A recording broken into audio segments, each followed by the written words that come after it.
اتنا بڑا گناہ ہے کہ اللہ تبارک و تعالیٰ نے اپنے حبیب اور خلیل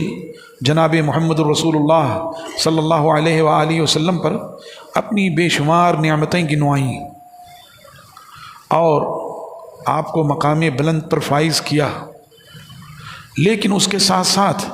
آپ کو یہ تنبیہ کی لئن اشرکت لیحبطن عملک، اے محمد الرسول صلی اللہ علیہ وسلم، یہ بجا کہ آپ قیامت میں تمام انسانوں کے سردار ہیں، یہ بجا کہ آپ کی شفاعت سے انسانیت کا حساب و کتاب ہوگا، یہ بجا کہ آپ کی فضیلت کو برقرار رکھتے ہوئے اللہ تعالیٰ آپ کی امت کا سب سے پہلے حساب و کتاب لے گا، یہ بجا کہ جنت کی کنڈی سب سے پہلے آپ کھٹکھٹائیں گے اور آپ کے لیے جنت کا دروازہ کھولا جائے گا، یہ بجا کہ جنت میں سب سے اونچا محل آپ کا ہوگا، لیکن ان تمام فضیلتوں، ان تمام خصوصیتوں کے باوجود اگر آپ نے شرک کیا تو آپ کے اعمال ضائع اور برباد ہو جائیں گے۔ یہی نہیں، ایک مقام پر کئی انبیاء کا ذکر ہوا، کئی انبیاء کا ذکر ہوا، اور وہاں بھی آخر میں یہ بات کہی گئی کہ اگر انہوں نے شرک کیا تو ان کا عمل ضائع اور اکارت ہو جائے گا، برباد ہو جائے گا۔ اور شرک کو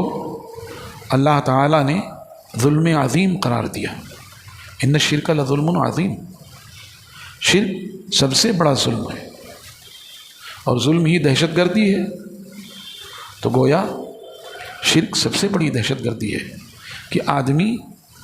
اللہ تبارک و تعالیٰ کی نعمتوں سے فائدہ اٹھائے، اس کے برسائے ہوئے پانی سے اپنی پیاس بجھائے، اس کے اگائے ہوئے پھل پھول اور غلے سے اپنی بھوک مٹائے، اس کے سورج کی کرنوں کی روشنی میں اپنا معاش تلاش کرے، اس کے رات کے سکون سے اپنی نیند پوری کرے، اور نہ جانے کتنی نعمتیں ہیں جن سے وہ فائدہ اٹھائے اور پھر عبادت کسی اور کی کرے۔ یہی تو شرک ہے، مشکل وقت میں کسی اور کو پکارے، کسی کو اپنا مشکل کشا اور حاجت روا سمجھے، کسی کو اپنا داتا سمجھے، کسی سے اپنی مرادیں مانگے، کسی سے اولاد مانگے، کسی سے اپنی بگڑی بنانے کی تمنا کرے، یہی سب تو شرک ہے۔ اور شرک کے بہت سارے مظاہر ہیں۔ شرک کا ایک مظہر یہ ہے کہ اللہ کا بیٹا مان لیا جائے، جیسے یہودی عزیر علیہ السلام کو اللہ کا بیٹا مانتے تھے، جیسے نصارہ عیسیٰ علیہ السلام کو اللہ کا بیٹا مانتے تھے۔ شرک کا ایک مظہر یہ بھی ہے کہ یہ کہا جائے کہ اللہ جو ہے وہ اکیلی کوئی ہستی نہیں ہے، بلکہ وہ تین ہستیوں سے مرکب ہے، باپ بیٹا روح القدس، اور بعد میں کچھ لوگوں نے روح القدس کو خارج کر کے مریم علیہ الصلاۃ والتسلیم کو اس میں شریک کر لیا۔ شرک کا ایک مظہر یہ ہے کہ آدمی یہ عقیدہ رکھے کہ اللہ تعالیٰ کسی شخص میں حلول کر گیا ہے، جیسے عیسیٰ علیہ السلام کے بارے میں یہ عقیدہ کہ اللہ تعالیٰ عیسیٰ علیہ السلام میں حلول کر گیا ہے، جیسے بہت سارے لوگوں نے اس طرح کی باتیں کی ہیں۔ اوتار کا عقیدہ بھی یہی ہے کہ اس میں ایشور حلول کر گیا ہے، اللہ تعالیٰ حلول کر گیا ہے۔ تو یہ سب شرک کی شکلیں ہیں۔ یا یہ کہ عبادات جو اللہ تعالیٰ کے لیے خاص ہیں، چاہے وہ نظر و نیاز ہو، چاہے وہ قربانی ہو، چاہے وہ چھپ کے اللہ سے ڈرنا ہو، چاہے وہ چھپ کے اللہ تبارک و تعالیٰ سے عاجزی اور تضرع کرنا ہو، اگر یہ چیزیں کسی اور کے لیے کی جائیں تو یہی شرک ہے۔ اللہ تعالیٰ کے لیے جھکنا ہو، اب اگر کسی اور کے لیے جھکا جائے، اللہ تعالیٰ کے لیے سجدہ ہو، کسی اور کے لیے سجدہ تعظیمی کی جائے تو یہی تو شرک ہے۔ سجدہ تعظیمی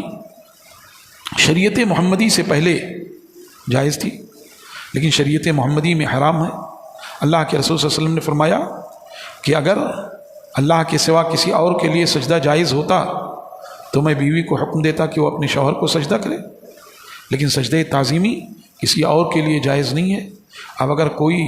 کہیں جا کر سر جھکاتا ہے تو یہی شرک ہے، کسی کے لیے رکوع تعظیمی کرتا ہے تو یہی شرک ہے، کسی سے چپکے چپکے ڈرتا ہے، یہ سوچ کر کے ڈرتا ہے کہ اگر انہوں نے چاہا تو ہمارا بگاڑ دیں گے، بنا دیں گے، ہاں یہی شرک ہے۔ تو شرک کے سارے مظاہر اسلام نے ختم کیے۔ تمام انبیاء کی دعوت توحید پر مبنی تھی، اور تمام انبیاء کی دعوت شرک کی تردید پر مبنی تھی۔ اسی لیے رسول اللہ صلی اللہ علیہ وسلم نے اپنی امت کو سب سے زیادہ تلقین کی، اور شرک جس وجہ سے پنپتا ہے اس میں غلو ہے۔ انبیاء کے ساتھ غلو کیا گیا تو انہیں اللہ کے مقام پہ پہنچا دیا، جیسے عزیر علیہ السلام کو، جیسے عیسیٰ علیہ السلام کو۔ یہاں تک کہ شیعوں کا ایک فرقہ ایسا ہے جس نے علی رضی اللہ تعالیٰ عنہ کو ولی کے درجے پر پہنچا دیا، علی رضی اللہ عنہ کو اللہ کے درجے پر پہنچا دیا۔ رسول اللہ صلی اللہ علیہ وسلم کے ساتھ غلو کا معاملہ کیا گیا، اور اللہ تعالیٰ کے جو اختیارات تھے وہ جناب رسول اللہ صلی اللہ علیہ وسلم کو دے دیے گئے۔ اللہ کے رسول صلی اللہ علیہ وسلم نے منع فرمایا، اور آپ نے فرمایا لا تطرونی کما اطرت النصارى عیسیٰ ابن مریم فانی انا عبد اللہ ورسولہ فقولوا عبد اللہ ورسولہ۔ لوگو سنو، مجھے حد سے آگے نہ بڑھا دینا جیسا کہ نصارہ نے عیسیٰ بن مریم کو آگے بڑھا دیا، انہیں الہ کے درجے پر فائز کر دیا، انہیں ابن اللہ کہہ دیا۔ میں تو صرف اور صرف اللہ کا بندہ اور اس کا رسول ہوں، لہذا مجھے اللہ کا بندہ اور اس کا رسول کہو۔ اور قرآن پاک نے مختلف مقامات پر رسول اللہ صلی اللہ علیہ وسلم کو عبد ہی سے تعبیر کیا ہے۔ قل ان کنتم فی ریب مما نزلنا علی عبدنا فاتوا بسورۃ من مثلہ۔ اے محمد رسول صلی اللہ علیہ وسلم، آپ ان کفار و مشرکین سے کہیے کہ اگر تمہیں شک و ریب ہے اس چیز کے بارے میں، اس کلام کے بارے میں جو ہم نے اپنے بندے پر نازل کیا ہے، تو اس کی مثل لے آؤ۔ سبحان الذی اسری بعبدہ لیلا من المسجد الحرام الی المسجد الاقصی الذی بارکنا حولہ لنریہ من آیاتنا انہ هو السمیع البصیر۔ سیرت مطہرہ میں اسراء اور معراج کا مقام بہت بلند ہے، اور یہ ایسا معجزہ ہے جو کسی بھی نبی کو نہیں دیا گیا۔ یہ ایسا معجزہ ہے جو قیامت تک کے لیے چیلنج ہے۔ اللہ تعالی حرم مکی سے مسجد اقصیٰ تک لے گئے، اور مسجد اقصیٰ تک 7ویں آسمان تک لے گئے، اور اس کے لیے جو تعبیر اللہ تعالیٰ نے بیان کیا وہ عبد کا لفظ، سبحان الذی اسری بعبدہ لیلا من المسجد الحرام، عبد انسان۔ تبارک الذی نزل الفرقان علی عبدہ لیکون للعالمین نذیرا۔ انتہائی بابرکت ہے وہ ذات جس نے اپنے بندے پر فرقان نازل کیا، جو حق و باطل کے درمیان تمیز کرنے والی ہے، تاکہ وہ اس کے ذریعے جہان والوں کو ڈرانے والا بن جائے۔ تو اللہ تعالیٰ نے یہاں رسول اللہ صلی اللہ علیہ وسلم کو عبد کہا ہے، اور عبدیت یہ بہت بڑا مقام ہے، اور اللہ کے رسول صلی اللہ علیہ وسلم کا درجہ تو کوئی پا ہی نہیں سکتا، سوچ بھی نہیں سکتا۔ تو لوگوں نے رسول اللہ صلی اللہ علیہ وسلم کے سلسلے میں غلو کیا، ایسے ہی نصارہ نے عیسیٰ علیہ السلام کے بارے میں غلو کیا، جبکہ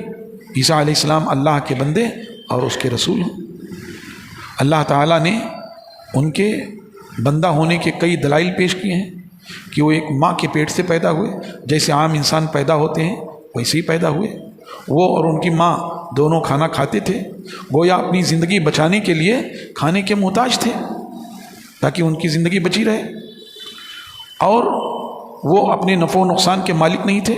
یہود نے عیسیٰ علیہ السلام کو کتنی تکلیفیں دیں، یہود نے مریم علیہ الصلاۃ والتسلیم پہ کیسے گھناؤنے الزامات لگائے، بدکاری اور زنا کے الزام لگائے۔ اب اگر یہ دونوں الہ ہوتے یا 3 میں سے 2 یہ ہوتے تو ان کو بھسم کر دیتے، ان کو تباہ و برباد کر دیتے۔ عیسیٰ علیہ السلام کو ان کے اپنے بقول انہوں نے سولی دے دیا۔ اگر عیسیٰ علیہ السلام الہ ہوتے تو یہ سولی دینا چاہتے تھے، انہی کو سولی دے دیتے، انہی کو تباہ و برباد کر دیتے، انہی کو عذاب میں مبتلا کر دیتے۔ یہ اس بات کی دلیل ہے کہ عیسیٰ علیہ السلام اللہ کے بندے اور اس کے رسول تھے، اور اس بات کی وضاحت انہوں نے کی خود، اور لوگوں کو خطاب کر کے یہ کہا دیکھو اللہ کی عبادت کرو، وہی تمہارا اور میرا رب ہے۔ تو یہ جو آیات ابھی پڑھی گئی ہیں یہ شرک کے رد میں پرزور دلیل ہیں، جو ہم مسلمانوں کو بھی دعوت دیتی ہیں کہ ہمیں اپنے عقیدے کی اصلاح کرنی چاہیے، توحید پر قائم رہنا چاہیے، توحید پر ثابت قدمی کے لیے دعا کرنی چاہیے، اللہ تعالیٰ سے لو لگانی چاہیے، شرک سے کوسوں دور رہنا چاہیے، شرک سے بچنے کے لیے اللہ سے توفیق مانگنی چاہیے، بغیر اس کی توفیق کے کچھ نہیں ہو سکتا۔